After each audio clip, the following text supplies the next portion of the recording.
Lauren is 19 and lives at home with her grandpa, who's been taking care of her since she was young.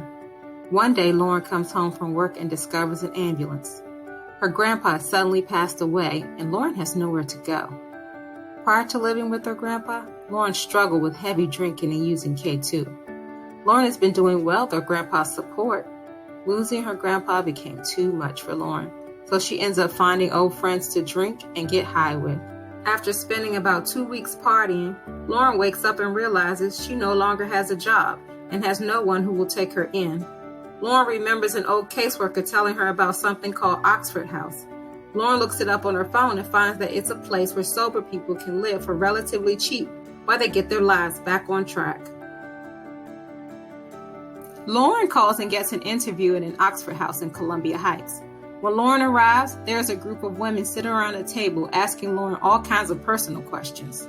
Lauren feels deeply uncomfortable and wonders if she can trust these women with her story. They're all talking about meetings, and Lauren has no idea what that means. Her grandpa used to warn her about cult people, and Lauren worries that she might be in trouble here. One of the women at the table sees Lauren becoming more and more anxious and takes her aside, explaining that this is a place for people who struggle, and these meetings are opportunities for recovery and healing. However, she explains to Lauren, as a group, they need to make sure that anyone coming into the house is committed to being a part of a supportive network of recovery. Otherwise, they are all in danger of relapsing. Lauren finds it comforting to think that she might be able to help someone else, even though she's at her lowest. Lauren is told that if she follows the rules and obligations of Oxford House, including staying sober and meeting the financial obligations, she can move in.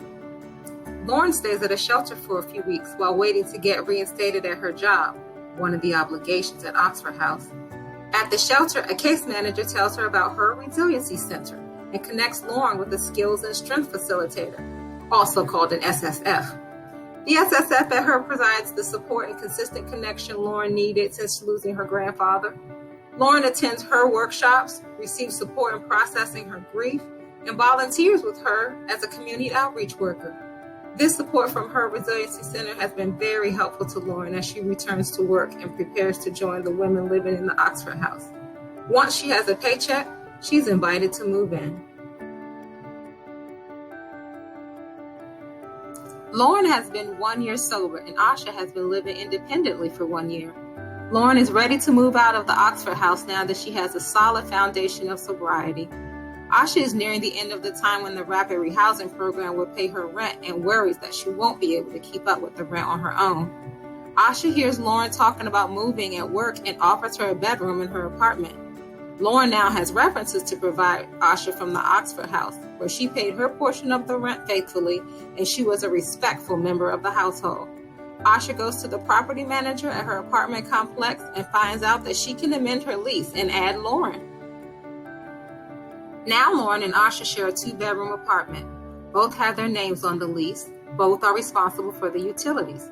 They create a roommate agreement that details the boundaries of their relationship as roommates. This includes who can use whose stuff and who cleans.